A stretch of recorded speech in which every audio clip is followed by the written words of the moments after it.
capítulo del podcast Globovisión y a pesar de no ser 12 de febrero, va dedicado a la juventud y las cosas que la juventud puede lograr. A propósito de esto, se encuentra con nosotros en este podcast Oriendy, la diputada Génesis Garbet. Génesis, cuéntanos en qué año naciste, cuántos años tienes y cómo ha sido ese proceso y esa trayectoria de estar involucrada desde pequeña en la política. Bueno, yo tengo 25 años, nací en el año 1999, que siempre me parece un año muy, muy cool. O sea, yo siempre digo como que nacer en el 99 es lo máximo, porque es el año del fin de un milenio. Puedes decir ahí que eres de los 90 todavía. Sí, entra en los 90, pero además es un año súper cool porque es 1999, o sea, es el fin de un milenio. Y o sea, es como una fecha que después no se vuelve a repetir sino en mucho tiempo, o sea, que es la repetición 3 veces de un número. Entonces yo siempre digo que los que nacieron en el 99, año cool, después del 2000 para arriba ya es otra generación. No, y lo tienes fácil para calcular la edad, solamente le restas uno al sí, año. le resto uno. Fácil. Ajá. No, le sumo uno. Le sumas uno, O yo sea, sé que le resta uno. Ajá. Tú naciste en el 2001. En el 2001. Le restas Ella le igual. resta y ella le suma. Yo le sumo una y así, el 2024 tengo 25, cumplo 25 y así voy. Me preguntan, ¿qué vas a tener en el 2050? Y yo, 51, o sea, uno más que el año que va corriendo. Y bueno, en la política, yo creo que mi contexto fue muy familiar, por una parte, porque mi mamá siempre fue muy cercana a la militancia de partido, ¿no? De movimiento, siempre como maestra, además Claro, también. creciste en esa dinámica. Entonces crecí mucho cerca de la dinámica, que para mí la política se trata sobre todo de la cercanía con la gente, ¿no? Y mi casa siempre estuvo como full de mucha gente que llegaba, conversaba con mi mamá, entonces estuve rodeada de esa conversación colectiva y eso poco a poco se va cultivando. No fue mi decisión desde un principio. Yo creo que yo empecé a hacer política como a los 14 años, pero a los 13 no era como mi principal Pero igual vocación. lo dices así como, bueno, hacer política, Sí, 13 exacto. años, o sea, 14 14 años, una adolescente, cosa- plena adolescencia. Es raro, puede ser raro, pero A los 3 años no todos los adolescentes están pensando en la política. No. exacto, yo creo que pasé como por un proceso de descubrimiento de que eso era lo que me gustaba. O sea, uno lo va adquiriendo con el tiempo también, Vas ¿no? reformando. Exacto, pero pasa como algo, o sea, que es como yo digo que es como un switch que se enciende, ¿no? Que se sube.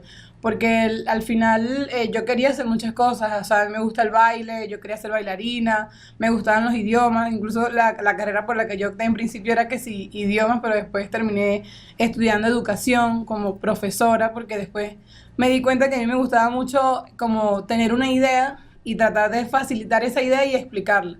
Y que cuando yo lograba que alguien me entendiera la idea o transmitiera un mensaje, eso me llenaba profundamente. Entonces fue como esas etapas. Yo empecé en el liceo, con el movimiento estudiantil.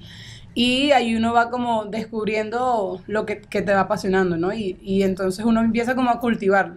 Y bueno, aquí estamos hasta hoy. Claro. Creo que eso es como los importantes de los diálogos cuando en los colegios hacen como estas asambleas y todo eso, que te incentivan como a participar, a saber que más allá de que tú vayas a un espacio, hay como que cosas que hacer para el bien común. Exacto, justamente, o sea, en el liceo pasaban cosas o justamente yo creo que empezar a ver como la sociedad como con un martillo en el que tú comienzas como a cuestionar el mundo, ¿no? Y creo que en esa oportunidad yo tuve como un lapsus así mental, porque obviamente todos nosotros vimos mucho Disney Channel, entonces vimos todas estas Nuestra series y generación tal, creció no sé así. qué.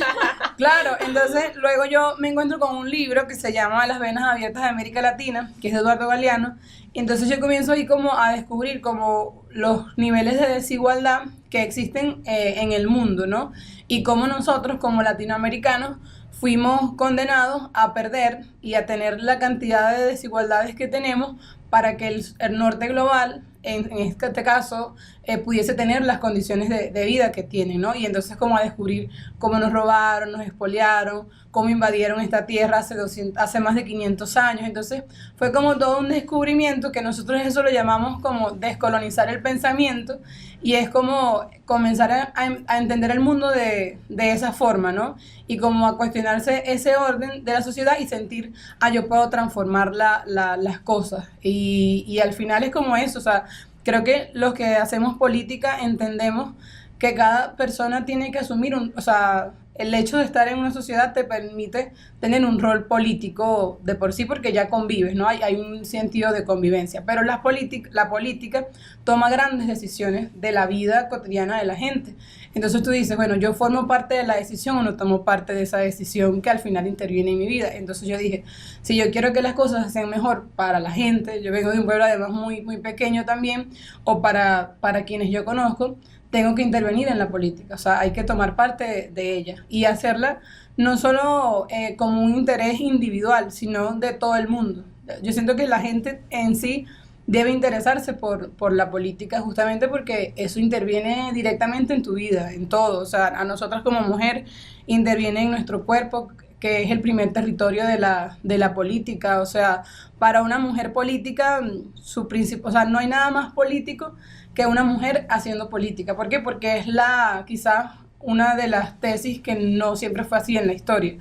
Y ya estar aquí, poner el cuerpo es exponerse a, bueno, flagelos, críticas, y eso es como una voluntad, es como una valentía que está allí, pero que yo siento que es parte de lo que significa también la mujer venezolana, ¿no? Como mujer altiva, que está al frente, que toma decisiones, que no es sumisa, por decirlo de alguna manera. Y hablando un poco de esos flagelos, Génesis, además de ser mujer en la política, que ya sabemos que puede ser un poco como complicado, ¿cómo llevar ese rol teniendo tu edad, teniendo 25 años? Desde pequeña has estado en el mundo de la política, fuiste electa como diputada a tus 21 años, o sea, sí. Recién como en el margen de lo que se puede, de la edad en la que Sí, se puede claro. ser Como está político. estipulado que debes tener Cuéntanos, 21 años, exacto, justamente exacto. en la edad El punto. para ser electa diputada. Cuéntanos cómo tú has sentido o si has visto cómo te han subestimado por el hecho de ser mujer y además por el hecho de ser joven y cómo te has enfrentado ante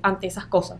Sí, yo creo que ahí yo siempre coloco un ejemplo que yo digo, la sociedad entera siempre poco a poco mata la democracia en el sentido de que siempre que tú estás en tu casa, ¿qué te dice tu mamá y tu papá? Te dicen, yo soy el grande de esta casa, entonces aquí mando yo. Entonces nosotros desde que vamos creciendo, vamos asumiendo que por ser menores tenemos menos importancia en las decisiones y que quienes mandan son los que tienen más autoridad en este sentido por una cuestión de edad. Entonces, claro, mamá, papá van a pintar la casa, no te preguntan de qué color, pero tú vives ahí. Entonces, poco a poco vamos entendiendo hasta que llega una edad en la que tú te rebelas, ¿no? Y dices, no, yo también quiero formar parte de la decisión. Y si no tomo, entonces tu papá te dice, bueno, aquí las reglas las pongo yo porque yo soy el que manda, ¿no? A menos que hay una crianza quizás más democrática y sea como que, bueno, en esta casa todos decidimos. Esto yo siempre, ejemplo, lo pongo para entender que mientras nosotros habitamos y hacemos que nuestros espacios sean más democráticos, la opinión de todos importa, incluso la opinión de los niños y las niñas en la construcción de un país, cómo ellos lo imaginan, cómo ellos lo piensan. Y lógicamente, a veces por ser joven, ahí como este espacio de subestimación, de que no tienes la experiencia, entonces no tienes la capacidad quizás de un análisis profundo, de reflexión profunda para construir un país. Pero yo creo que nosotras, o sea, por ejemplo, ustedes dos que son periodistas de un canal tan importante para nuestro país y que también tú eres menor que yo, por ejemplo, pero o sea, están enfrentando roles que al final nuestra generación va demostrando que tiene la capacidad de asumirlos con toda la responsabilidad, la coherencia y la inteligencia que ameritan, porque los tiempos van cambiando y nuestra generación ha tenido quizás mucho más acceso a información, a educación, y hoy esa juventud venezolana es profundamente consciente por eso, porque hemos tenido quizás muchas más herramientas que generaciones anteriores. O sea, incluso cuando tú revisas nuestras historias familiares, unas abuelas que no estudiaron, ¿no? O mamás o papás que estudiaron con sacrificios y a nosotros quizás nos correspondió tener acceso a otras herramientas con mucha más facilidad, y eso se demuestra después en la creatividad, en el potencial que existen en la juventud venezolana, que uno a veces queda muy sorprendido de la capacidad, ¿no? de esa inteligencia. Y yo creo que la subestimación siempre va a existir, pero la juventud, Luis Beltrán Brito decía que las generaciones tienen como un enfrentamiento, ¿no? Entonces los viejos se quejan de los jóvenes y los jóvenes se quejan de los viejos. Sí, Él decía se unen. lo más importante era que la generación anterior dejara algo lo suficientemente respetable para que las generaciones que vienen sean capaces de asumirlo. Porque si no, nosotros vamos a destruir todo lo malo y vamos a construir nuestro tiempo. Y eso siempre va a pasar y es lo que permite que la historia siga fluyendo. Por Claro, y que de la ejemplo, experiencia también se aprende y es Total. importante y es valiosa. claro. Por ejemplo, hoy que nosotros nos oponemos a la homofobia o que tenemos una agenda más clara en contra del machismo, al final nos estamos deshaciendo de valores que eran desiguales en otros tiempos, que a veces en otras generaciones es más difícil de aceptar, ¿no? Pero al final nosotros vamos poco a poco como deshaciéndonos de eso, de los valores malos de una época y construyendo una nueva época quizás con mayor justicia, con mayor igualdad. Nos llaman que si no, la generación de cristal porque se indignan por todo. Y yo digo, no, o sea, no está mal que la juventud se cuestione las cosas. Eso nos hace una sociedad mucho más reflexiva. Claro, y porque antes el pensamiento era más cuadrado. Es Sí, así, total. es blanco y es blanco, o es negro o es negro. Exacto, y no cuestiones la autoridad de la edad en este caso, ¿no? Y yo creo que nosotros, yo siempre lo converso esto con el presidente Nicolás Maduro, porque yo le digo, usted siempre nos pregunta cosas a nosotros, los jóvenes, o sea, ¿cómo hago esto? ¿Cómo hacemos lo otro? Entonces, eso es como la crianza más democrática, ¿no? Entonces, tú te encuentras con esos espacios colectivos que son la política, sea un movimiento estudiantil, sea la Asamblea Nacional, donde el debate es lo más importante. Pero en alguno de estos debates te has enfrentado a que, bueno, estoy aquí, estamos expresando nuestras ideas, está sentada quizás como la dirigente más joven y ha sido así como, bueno, no escuchamos tu posición por el tema de ser joven. O sea, algún caso puntual donde te has enfrentado así directo, donde, bueno, necesito alzar mi voz y que me puedan escuchar. Claro, eso, o sea, a veces pasa, ¿no? Y pasa que uno dice una idea, entonces, bueno, no te la cuestionan en el momento o te la desacreditan en el momento y una semana después la idea funciona, entonces es como que, viste. Ahora sí. Es como demostrar siempre eso, ¿no? Nos toca difícil, pero una vez que lo demuestras, entonces te dan la confianza. Y esa es la confianza que se ha ganado la juventud en muchos espacios, sobre todo en los espacios de la política. Y la política, por lo menos en materia de revolución, hoy incluye mucho a los jóvenes. O sea, se nos escucha permanentemente y se nos toma en cuenta para las decisiones que se toman. Y eso para nosotros es muy importante, pero también es una responsabilidad. ¿Por qué? Porque nos corresponde también interpretar lo que la calle, lo que los jóvenes en la cotidianidad expresan. ¿Y qué te dicen? O sea, ¿qué necesita hoy en día la juventud? O sea, ¿qué piden en ese sentido de condiciones en cuanto al ámbito de estudio, en cuanto a miras hacia el futuro, en el ámbito laboral, por ejemplo? Sí, por ejemplo, nosotros escuchamos mucho en materia de juventud el tema del emprendimiento. O sea, es como uno de los temas que más aborda la juventud y que además a mí me parece maravilloso, ¿no? Porque a veces cuando uno ya estudia, tiene como un conocimiento histórico, tú te das cuenta cómo la historia de nuestro país evoluciona según las condiciones materiales, porque obviamente eso siempre determina, ¿no? Claro. Entonces hay como varias etapas de nuestra economía, que la primera es, bueno, todo el tema agricultura, agrario, éramos exportadores de cacao, de café, hasta que nos llega la cultura petrolera y transforma toda la forma de funcionamiento de nuestro país. Y al punto de que nos hace un país súper rentista, o sea que dependíamos netamente de la renta que se genera a través del petróleo y eso nos hace vulnerables porque en el momento que dejas de vender petróleo porque te imponen un bloqueo o una medida, tú dejas de vender petróleo y ¿qué nos queda? Entonces a nuestra generación le ha correspondido en este tiempo entender cómo hacemos un país productivo. ¿Quién piensa las cosas que ahora hay que crear en el país para que nuestro país sea un país potencia? Y cuando nosotros vemos a un joven que dice, yo quiero emprender, o sea, yo quiero generar un nivel de economía independiente, tú dices, hay un cambio en la mentalidad de nuestra generación que sabe que nosotros tenemos que hacer un país más productivo. O sea, yo siempre pongo el ejemplo que yo siempre lo veo, ¿no? Yo digo, por ejemplo, está ahí Yumi y Ryder, que son dos emprendimientos de dos chamos que, bueno, decidieron hacer un sistema digital de transporte motorizado o por taxi en carro. Pensando en una necesidad. Pero si nosotros hubiésemos, por ejemplo, no hubiésemos tenido un bloqueo, hubiese llegado, por ejemplo, Uber entonces la idea de un venezolano no hubiese sido tan importante. Claro. Porque una transnacional hubiese ocupado ese espacio dentro de la economía. No sé si me explico lo que quiero decir. Entonces, hoy en muchos espacios, en la moda, en la agricultura, en el comercio, en lo que sea, hay miles de ideas que jóvenes venezolanos pueden desarrollar y que pueden ir elevando y transformando nuestro país en materia económica, que es quizás como la demanda más importante de este tiempo. Y eso siento que es una responsabilidad de los jóvenes y hay que cultivarla.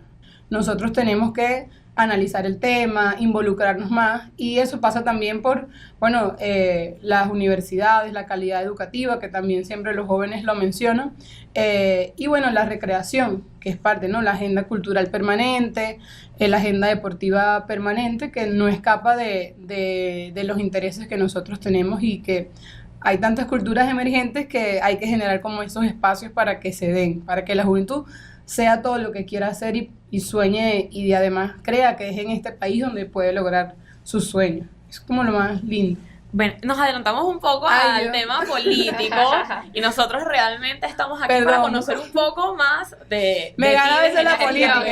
Sí, bueno, es complicado cuando uno vive en el día a día con la política, sí, no, entrevistas, todo este tema con los movimientos. Hay gente que se burla y que dice que los políticos no le dicen al agua, sino vital líquido. Entonces yo digo a veces como que sácate el chic vital líquido y conéctate nuevamente con... Incluso no sé si te pasa, pero a nosotros nos ha pasado bastante como los dialectos que manejamos a la hora de hacer una entrevista cuando vamos a hablar con nuestros amigos, con la familia. Estás hablando súper, casi que te dicen que el contacto. Salió la versión de, ahí está la periodista. Exacto, y que ya va, quiero hablar con Génesis, no Osarienny, no con la periodista. Exacto, pasa. Así que vamos a hablar un poco de Génesis. ¿Quién es Génesis Garbet? ¿Cómo tú identificas a esa niña? Sí. ¿Quién es Génesis? ¿Quién es Génesis cuando no está como diputada? Exacto, esa figura fuera de lo político. ¿Quién es Génesis? ¿Qué le gusta? ¿Qué hace? ¿Qué la caracteriza? ¿Qué la mueve? ¿Qué emociones sientes que describen a Génesis? Yo creo que soy una persona muy sensible, pero además soy Piscis, entonces se imaginarán que pura emoción, pura... cuando a mí me gustan mucho las películas románticas, o sea, ver películas románticas... ¿La favorita? Mi película romántica favorita, Diarios de una Pasión. Es que bella esa película. Y todas las que salga Rachel McAdams, porque es que ella como actriz me parece que todas las películas que tiene hace... mucha carisma. Me gustan, o sea, ella es muy bella. Ver películas románticas, algún momento de mi vida me gustaría ser cineasta porque me gusta mucho la fotografía, o sea, es como algo que es parte de... Yo no puedo estar y siempre digo, la gente me pregunta como, ¿cuántas fotos al día tomas? O sea, porque yo tomo fotos de esto, de aquello, de lo otro, y eso es como algo que me caracteriza. La música, siento que es como algo que me complementa mucho, o sea, mi hermana siempre se queja porque dice, Génesis, o sea, ¿cómo tú no puedes vivir sin música? O sea, amanece, prende la corneta, se monta en el carro, prende la corneta del carro, va caminando, se ponen los audífonos, o sea... ¿Y qué música pones? Yo escucho como variadito de todo. O sea, tipo que en estos días en la noche que saben que murió un vallenatero muy famoso, ¿no? Omar Geles, ¿no? Y muy querido además por la gente. Yo vi que, o sea, tengo amigas que hicieron el trend de TikTok y que colocó una canción y yo no sabía que él haya escrito Hoja en Blanco, que es una canción de vallenato que a mí me encanta. Y entonces yo dije, no, bueno, como todo el día estuve como consumiendo tal, yo dije, voy a poner vallenato. Y al final me gusta, pues, pero no quiero decir que sea mi género favorito, sino que a mí me gusta mucho el rock, me gusta el reggae, me gusta el reggaetón. Yo le digo las 3 R's. O sea, politicé la música, las 3 R's, tal. Pero que el rock como un poco alternativo. Pero entonces en estos días es así como por género. O sea, tipo, ¿cómo va la emocionalidad hoy? Entonces dije, hoy voy a poner vallenato. Entonces comencé a poner la de El invierno pasado, no sé qué, que esa canción no sé por qué me gusta tanto en la vida. Y la puse, pero también, o sea, hay días como que voy a poner Héctor Lavoe porque necesito salsa en la vida. No, Héctor Lavoe es gusto culposo de una canción que tú digas, yo no sé por qué me gusta esa canción, pero me encanta. Piértale, ¿qué canción? A ver, piensa. Mira que hay muchas canciones que en las redes sociales uno se las aprende y las tienes todo el día sin siquiera querer. No, las de Giovanni Vázquez. La de Giovanni Vázquez, ¿sabes? La de quiero café, dame café. yo solo quiero un poco de café. Y que también dice que come mango, no sé, una cosa así que, Sí, que pero toma yo digo, Dios mango. mío, pero ¿por qué? O sea, ¿por qué de repente me da por buscar a Giovanni Vázquez y buscar que o mi coming soon, no sé, Sí. es como un personaje, pero sí es culposo, pero de resto el rock me gusta mucho, el latinoamericano, sobre todo. Tengo varias canciones favoritas, el reggaetón me gusta mucho bailarlo y así. O sea, es como de todo un poco lo que yo voy escuchando, o sea. Ahora, y esos hobbies cuando tienes tiempo libre. Sabemos que el tema de la política, bueno, ocupa y tiene una agenda Sí, bastante marca la vida. complicada, pero ¿en qué momento tienes tú libre? Y digamos, bueno, no sé, un domingo en la tarde, un sábado, ¿y qué haces, Génesis? Bueno, la playa me gusta mucho, o sea, primero yo también soy de costa, de Caribe, o sea, de Falcón, y la playa es como hay algo que decía García Márquez, que es como tu medio ecológico, ¿no? Es donde te sientes más tú. Entonces él dice que los caribeños, o sea, donde nos pongan, pero que es Caribe, ahí fluimos como con todo nuestro ser. Entonces yo digo que la playa es como uno de los, no es que no me gusta la montaña, también me gusta, pero Hay yo una creo que conexión especial con la playa. con la el playa. mar. Subir montañas, o sea, como no me gusta tanto trotar como correr, sino como subir, por ejemplo, el Senderismo. Guaraíra Repano, Exacto. o me invitan a subir una montaña y ahí voy a estar yo subiendo la montaña, es como uno de los ejercicios que más me gusta. El yoga también es como un espacio, meditar, que es como tan importante en este tiempo donde, o sea, nos consume la ansiedad de las redes sociales, de la productividad, del rendimiento, porque en política también esas cosas demandan mucho de nosotros, y yo siento que para todo político ya de este tiempo es muy importante espiritualmente estar muy conectado para poder rendir espiritualmente a toda la demanda de la gente que espera de nosotros. ¿Y cómo lo logras? ¿Cómo haces tú para tomarte? ¿Cuánto tiempo te tomas y cómo haces para decir, este es mi espacio y este es mi momento personal para meditar, para poder estar tranquila con todas las cosas que tengo que hacer en este momento tan político, Claro. en este momento tan polarizado del país? ¿Cómo Total. haces para meditar? Y cuéntanos cuáles son esos pasos favoritos para meditar, porque hay muchas maneras. Sí, yo Todo creo el que mundo tiene una cosa diferente Cada para quien lo lograr aplica, el punto sí. de Claro. meditación y relajación. Yo creo que un poco la música es como una meditación pasiva, es decir, tú dices, no, esa es lo que estás escuchando música es todo el día, pero en realidad es como una forma de desconectarme un momento en el medio de la dinámica del día a día, de la realidad, y conectar con la música y tratar de que lo que vaya sintiendo se vaya desarrollando por allí. Y la meditación como tal, o sea, yo agarro YouTube y pongo meditación guiada de tantos minutos. Me he puesto en el mat y empiezo tal, no sé qué.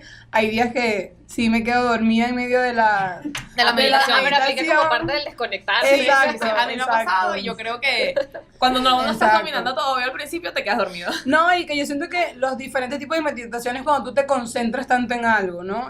Por ejemplo, a veces cuando me toca pensar muchas cosas, sentarme con un amigo y jugar ajedrez también es como algo que te concentra. O conseguir como en medio de la dinámica esos amigos que también en un punto te desconectan, ¿no? Como que ya hablemos de otro tema, hablemos de otra cosa y ahí un poco uno libera, ¿no? Pero entendiendo la responsabilidad, igual estar al día con cada una Claro, de las responsabilidades. hablando un poco Sí, de como esa... tener allí la balanza, Claro. ¿sabes? No tanto de un lado ni del otro. Y a veces en medio del trabajo también las cosas son divertidas porque, ponte, vamos a entregar una cancha y entonces vamos a jugar pelotique goma y entonces son 2 horas de jugar pelotique goma que ya uno se desconecta completamente, o haciendo un mural, o sea, son muchas actividades que si tú conectas con la gente que está allí presente, fluye como toda esa otra dinámica más humana, ¿no? Claro, estás haciendo también lo que te apasiona, eso Sí, pues total. influye, disfrutas también lo que estás haciendo. Exacto. Y que ¿Cómo haces, Génesis, cuando tienes esos días en los que tienes que salir a trabajar? Tienes un evento público,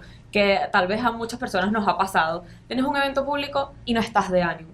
Te pasó algo con un amigo, con la pareja, con los papás, en la casa. ¿Cómo haces? ¿Cómo se enfrenta Génesis para decir, bueno, aquí yo tengo que salir a dar mi mejor cara aunque yo no esté en mi mejor momento? Sí, exacto, y eso puede pasar recurrentemente, o sea, yo hoy no amanecí al 100, pero hay algo más allá que es la voluntad y la responsabilidad, ¿no? Y la voluntad es algo que se va forjando, y tú la forjas al punto de que tú entiendes de que, bueno, esta es mi responsabilidad, y así se va forjando como el carácter y la disciplina, que es tan fundamental en la vida, porque al final nadie puede pretender que el ritmo de la vida es siempre alto, alto, alto, súper felicidad, pero justamente lo que te da más estabilidad y felicidad a la hora del día es mantener como esa línea de equilibrio. Ali Primera decía, tristeza a veces, alegría a veces, equilibrio, siempre equilibrio, ¿no? Porque como que buscar la felicidad o el placer en dosis cortas o rápidas siempre posterga la felicidad. O sea, yo siento que la felicidad existe cuando va a un ritmo en el que de los esfuerzos voy ganando, ¿no? Entonces al final del día yo puedo salir desanimada, pero salí, me esforcé y cuando termina el día me siento feliz conmigo misma de haber, como dice el dicho, ¿no? ¿Cómo es que dice el dicho? Dice, yo le he dicho has dicho eso, algo así dice como el que dicho. el placer del deber cumplido, algo así, ¿no? Es como que la alegría de haber cumplido con mi deber, o sea, Ok. mi deber en el sentido de que cumplí con mi trabajo, con mi esfuerzo y eso te llena al final como ser humano, o sea, las pequeñas victorias del día. Conectando con esas emociones un poco más densas, un poco más bajas, sabiendo que es parte del ser humano, nos gustaría saber a qué le tiene miedo Génesis Garbett. Fuera del ámbito político, fuera del ámbito profesional, Génesis Sí. Garbett como humana, como hija, cómo se ve también en 5 años. ¿A qué le tiene miedo Génesis Garbett? O sea, que te paraliza y que de pronto dices, oye, esto a veces me impide avanzar. Ay, Dios. A ver, que a veces yo creo que sobrepienso mucho las cosas, ¿no? Y eso siempre como que, bueno, de sobrepensar las cosas a veces Me generas muchos escenarios que no van a pasar. Claro, porque uno hace como eso, ¿no? Y al final digo, no, o sea, hay que relajarse un poco, ¿no? Porque es como todo este tema de hacer las cosas bien, porque uno tiene una responsabilidad y entonces puede sobrepensar. ¿Qué otra cosa sí que me dé miedo a mí en la vida? Como hacerme indiferente.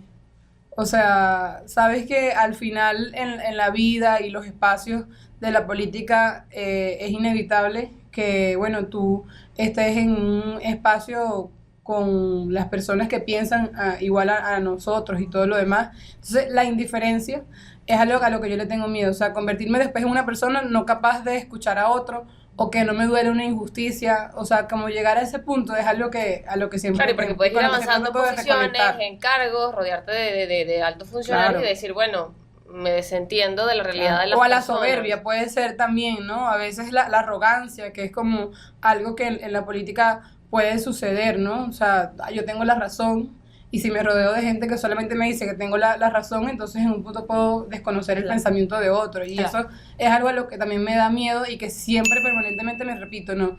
Siempre conectada, siempre escuchando, porque la verdad es colectiva. Y Sí, Génesis, sí. ¿cómo te ves en 5 años personal? Madre, Ay, casada. ¿Y cómo te ves en 5 5 o años? 10 años, porque de pronto 5 O años sea, es En 5 años 40, tengo pero 30. y como dice político. 40, por ¿De qué? ejemplo. Cuando Y uno como va- nos dices en tu vida personal y nos dices también en lo político. ¿Cómo te Ajá, ves en 5 ¿cómo años? te ves en Ministra, ambas áreas? Ay, Dios. danos algo. Mira, tú sabes que en el tema personal, bueno, yo quiero como adquirir más conocimientos en un área que me gusta el cine. O sea, yo siento que en 5 años yo debería tener la capacidad de hacer alguna película o un documental, que es algo que me conecta mucho, eso por la parte personal. Lo de los hijos y el matrimonio no lo sé, porque uno cuando va chiquito uno piensa que a los 25 me caso, Sí, pero Ya, a los después no 27 queda nada. tengo hijos, o sea, porque así pensaba uno chiquito. sí. Pero ahorita es como que con los hijos, o sea, sí tengo como la decisión de que quiero ser madre en algún punto de mi vida, lo deseo y respeto que sea justamente deseado, ¿no? Y que lo puedas planificar. Pero también depende del amor que llega a la vida en el momento y que haya como esa conexión en algún punto para tener hijos e hijas. Y bueno, en la política... yo admiro mucho al libertador Simón Bolívar, ¿no? Y creo que la ética política que yo asumo, y además también creo que es colectiva, es no generar el poder en función de los cargos políticos, sino en la capacidad que tenga de transformar la vida de la gente. Entonces, si tú me preguntas a mí, ¿qué quieres ser en 5 años? Lo más útil que pueda hacer a mi país y haber tenido el poder, no de porque tuve un cargo, porque fui diputada, no únicamente por eso, sino porque tenemos una Venezuela más justa, tenemos una Venezuela mejor para su juventud, y esa es como la aspiración. O sea, en 5 años, ¿qué quisiera yo en la política? Bueno, que tengamos obviamente mejores universidades, que el país sea más productivo, que tengamos quizás menos desigualdad, que hayamos generado condiciones económicas para enfrentar un bloqueo económico, que sigamos siendo un país soberano, porque eso es como uno de los valores más importantes de ser bolivariana y de ser chavista también. Eso y en es cuanto como a lo que esperas ver que se haya logrado. Claro, pero porque en tu caso, estar en qué posición, ¿te seguirías viendo como diputada? ¿O seguir estando al Alcalde, frente, por ejemplo, de alcaldesa. las misiones que estás llevando? Claro. Bueno, ahorita yo estoy al frente de la gran misión Venezuela Joven por el tiempo que allí en ese espacio sea la persona indicada para llevarlo, ¿no? Y construirlo colectivamente. Pero te digo, o sea, justamente eso, para mí no, o sea, yo siento que el poder sí es verdad que hay que tenerlo para transformar la vida de la gente. Pero si un joven quiere transformar el país, no necesariamente tiene que ocupar solamente el rol de los cargos políticos.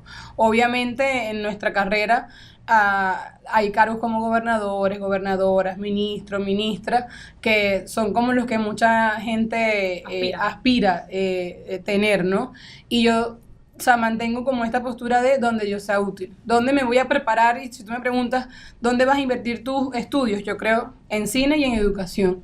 Soy profesora de historia y geografía, entonces quizás los espacios educativos de mejorar nuestra calidad educativa sean los espacios donde también yo quiero crecer, fortalecer mi formación académica para aportarle en ese sentido al país, porque los tiempos van cambiando y la educación cada vez exige más transformaciones para que pueda ser justamente de calidad. Entonces creo que esa, que no lo había pensado, puede ser una respuesta, ¿no? Aportar en materia educativa al país.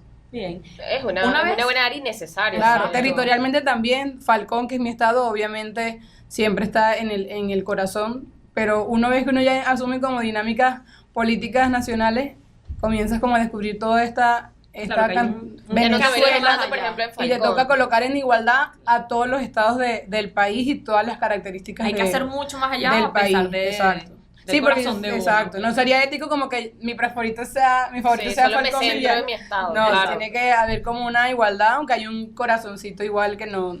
Además ¿No? de eso, ¿qué retos también se enfrentan en los otros cargos en los que estás? Trabajaste, por ejemplo, en la campaña de Venezuela toda durante el tema de la huella Del del Esequibo. Esequibo. Y también, o sea, esos retos que enfrentas estando allí, los que enfrentas estando, por ejemplo, en este movimiento y también estando al frente de la misión de jóvenes, ¿qué retos enfrentas y cómo de alguna forma poder garantizar que la gestión se realice?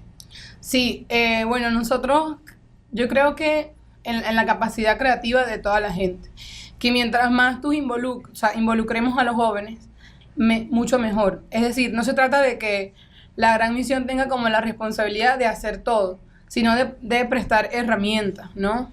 Por ejemplo, yo en estos días me reuní con un colectivo de arte circense, una red de jóvenes que hacen circo, ¿no? Y ellos hacen un circo de liberación, de respeto a la vida de animales, o sea, como toda una diversidad. Entonces yo me preguntaba, bueno, ¿cómo ser la herramienta para todas las posibilidades de lo que piensa la juventud? Porque entonces tú pudiste decir emprendimiento, universidades y tal, lo básico de las políticas públicas en materia de juventud global, pero cómo responder a las necesidades propias de la diversidad que hay de la juventud, el que hace circo, el que por ejemplo es otaku y le gustan los animes, el que le gustan los videojuegos, a los que les gustan las redes sociales, a los que también quisieran estudiar quizás otras carreras que todavía en nuestras universidades no existen. Yo, por ejemplo, en estos días, cuando nosotros fundamos la misión y estamos como en esta construcción de la Escuela Nacional de Moda, ¿no? O sea, porque Importante. nosotros, por ejemplo, bueno, ¿cómo nos vestimos? ¿En función de qué? Porque la moda es una expresión artística también del ser humano. Y nuestra historia tiene, bueno, tejidos indígenas, afro, todo eso que tiene como una creatividad profunda, pero donde una joven venezolana estudia moda. Y cómo demostrarle al mundo que la moda tiene que tener una condición de mismidad, ¿no? Y cuando yo hablo de la mismidad, hablo de la capacidad de ser como el país, porque a veces nosotros decimos, no, para posicionarnos en la moda tenemos que estudiar en las escuelas Más internacionales, grandes. tal. Pero luego ves cómo África, que tiene unos tejidos maravillosos y unas telas, defiende su moda desde su territorialidad. Entonces, cómo nosotros hacemos moda desde nuestra condición de país, de nuestros colores, de las medidas, de los cortes propios de nuestra historia y cómo crear para eso. Y hay gente que dirá, no, eso es algo banal, pero en realidad es parte también de la construcción colectiva de un país. ¿Por qué? Porque, bueno, nos vamos a enfrentar como al desafío del cambio climático, ¿no? Y el consumo de ropa es una de las cosas que más acelera la desigualdad climática. Bueno, tenemos buenos ejemplos en Venezuela. Hay una venezolana que creó pues creó su propio tejido con materiales reciclados y está fuera del país también, no solo está aquí en Venezuela, sino que hay ejemplos de eso, de personas que se están esforzando en crear ese... Y gente que ha aprendido cosas afuera y que llega y las convierte aquí en algo. Entonces yo siento que es eso, o sea, estamos como en una época de soñarlo todo y hacer posible todas esas cosas aquí en nuestro país. Génesis, con respecto a tu papel, tú eras la encargada de las redes sociales y del marketing de la campaña del Esequibo, del Comando de Campaña Venezuela Todo. ¿Cómo fue ese enfoque que tú diste? Necesito llegar a todos, necesito que todos los venezolanos se enfoquen en este tema, a pesar de lo político, fuera de lo político, no partidizar el hecho de que el Esequibo había que exacto, votar, que ir, o sea, ¿cómo hiciste para que ese mensaje pudiese llegar a todos los venezolanos y que todos supiesen del referéndum consultivo, que todos se animaran a participar fuera de partidizar? Claro, yo creo que la gente le gusta que le hablen con la verdad, que le hablen claro, ¿no? Y es parte como también de la pedagogía política, o sea, tú puedes saber mucho de un tema, fino, mira, eres el experto en el Esequibo y en la defensa del Esequibo. Pero si no tenemos la capacidad de democratizar ese conocimiento para que toda la gente lo entienda, entonces, bueno, te quedaste allí en la interpretación y en la intelectualidad y tal. Y es ahí donde ocurre este fenómeno con las redes sociales que tienen la capacidad de comunicar una idea hasta a través de un meme, ¿sabes? O sea, a través de una comedia, de hablar claro, de dar 5 tics y la necesidad que hay de que ya, por ejemplo, nosotros como sociedad todo lo consumimos a través de redes sociales. O sea, por allí vemos todo.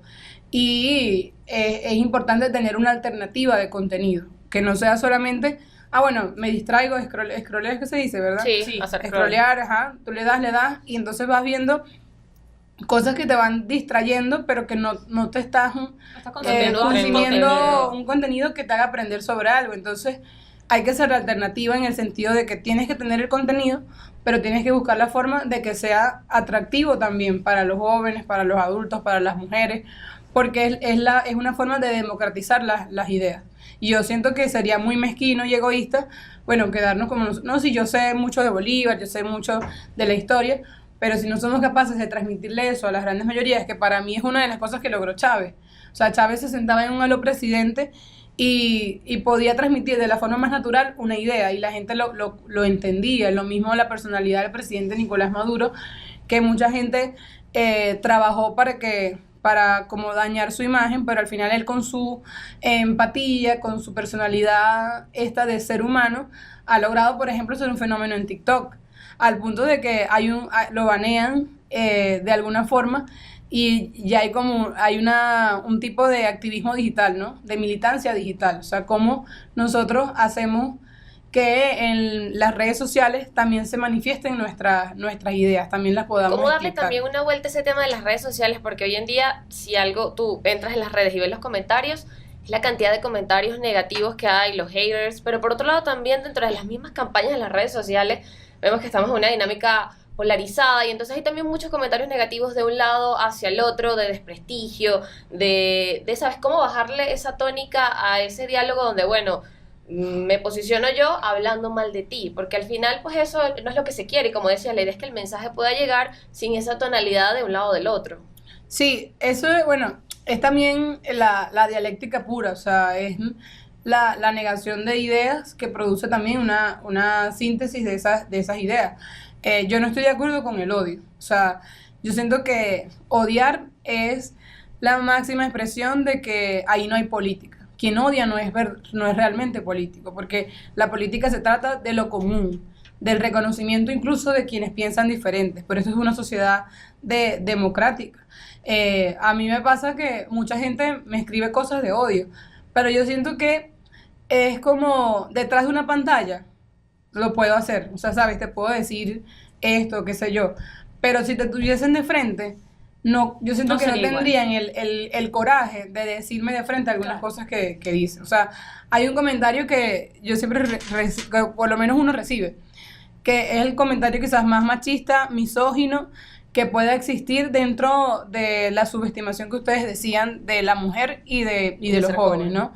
Que es, por ejemplo, tú eres diputada, ¿con quién estarías para llegar ahí? O sea, como que invalidar que tú tengas capacidades como mujeres porque no es posible que tú seas una mujer política si no fue por eso. Y una joven en ese Exacto. punto. O, por ejemplo, sí, o sea, comentarios desde el odio como, bueno, es que son como malas palabras que no pudiese decir, pero al Sí, que final... no queremos.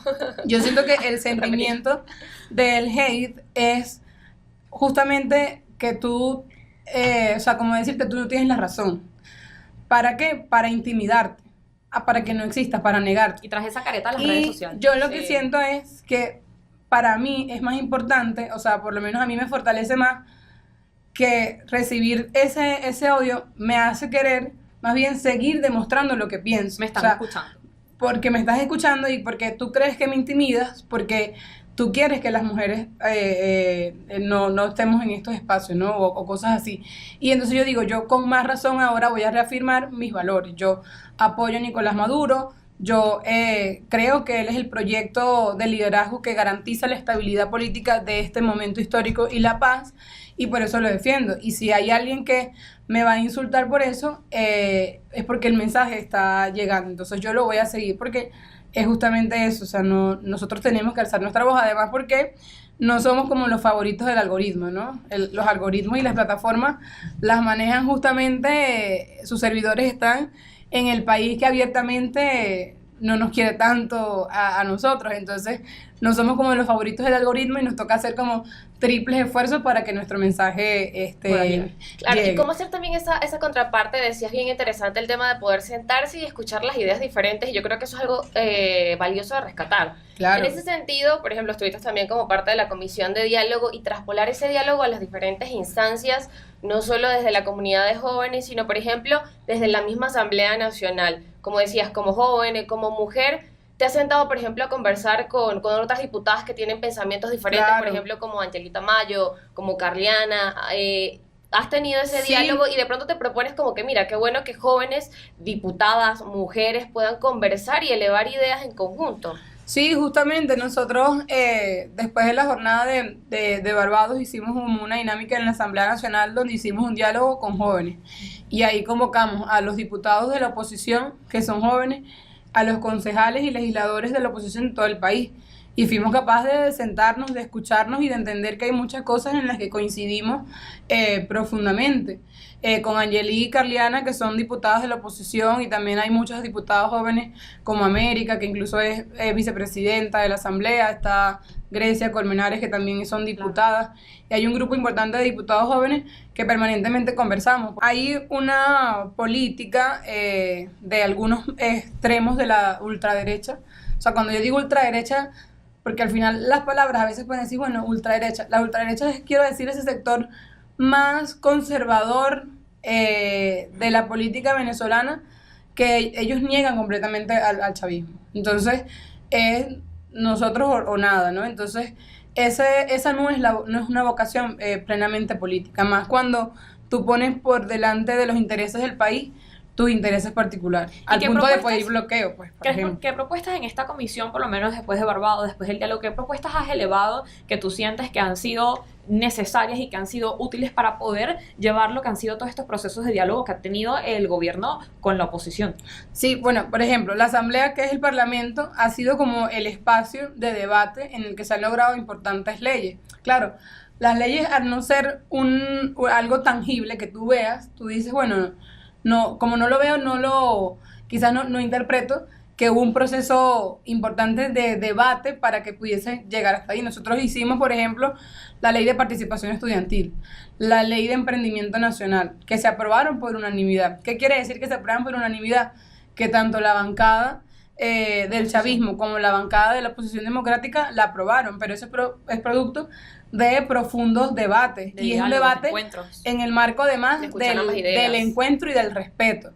Hoy es curioso que hay gente que hable como que de la reconciliación del respeto cuando ustedes hace rato que se habían salido de la línea del respeto y del diálogo por el de la violencia. Entonces ahí es como que yo digo, no hay que tener memoria corta ni memoria selectiva. Pero también se le podría dar segundas oportunidades a las personas. Bueno, y hay ahorita como un camino democrático para eso. Están participando 9 candidatos de la oposición. Se ha llamado esa ruta electoral. que hay que rescatarlo. Justamente.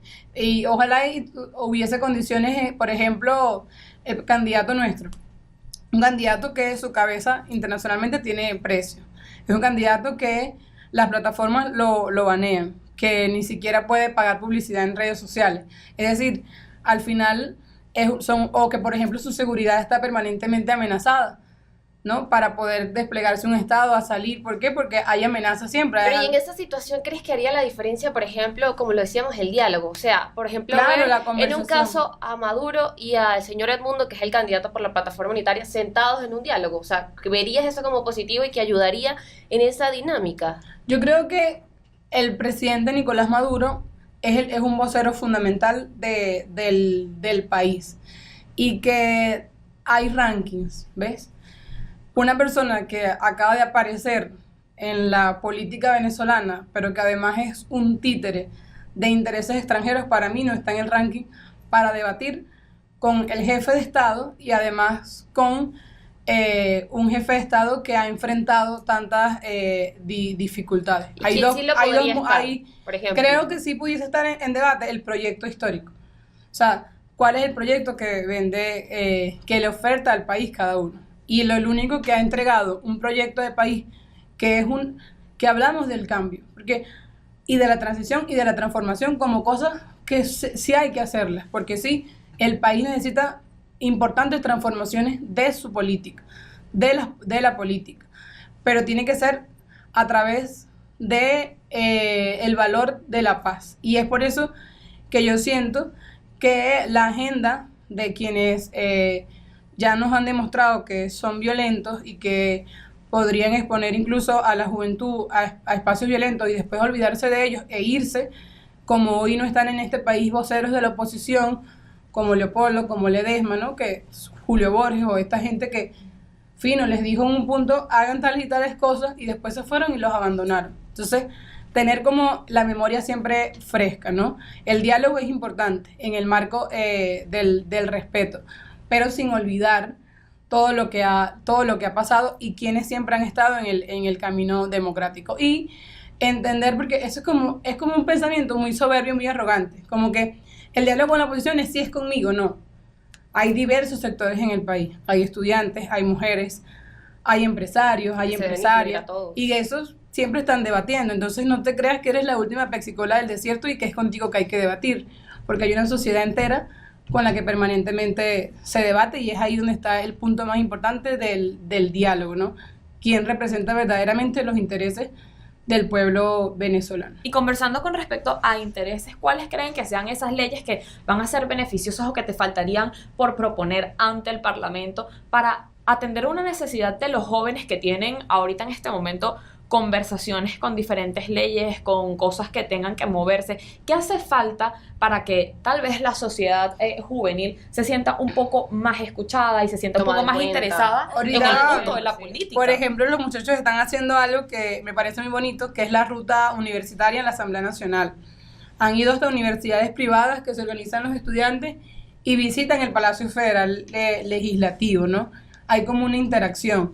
Hay leyes que demandan hacia el tema de la juventud, por ejemplo, la ley de universidades, o sea, que son espacios que también pudiésemos comenzar a escuchar ideas, y es eso, o sea, es en el marco justamente del diálogo, de escuchar cuáles son nuestras necesidades actuales y cómo ir confluyendo para que las leyes vayan acompañando. O sea, por ejemplo, hay un dato fundamental. Los 5 años que nosotros tuvimos un periodo de asamblea, donde la oposición fue mayoría, no se hizo ni una ley.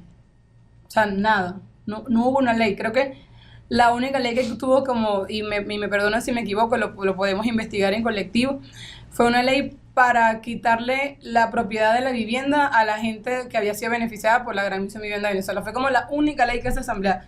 Nosotros tenemos apenas ya, bueno, ya no, apenas no, porque yo hablaba así antes como de que vamos empezando, pero ya tenemos un camino recorrido de 3 años y medio como parlamento desde el 2020, 4 años, ¿verdad?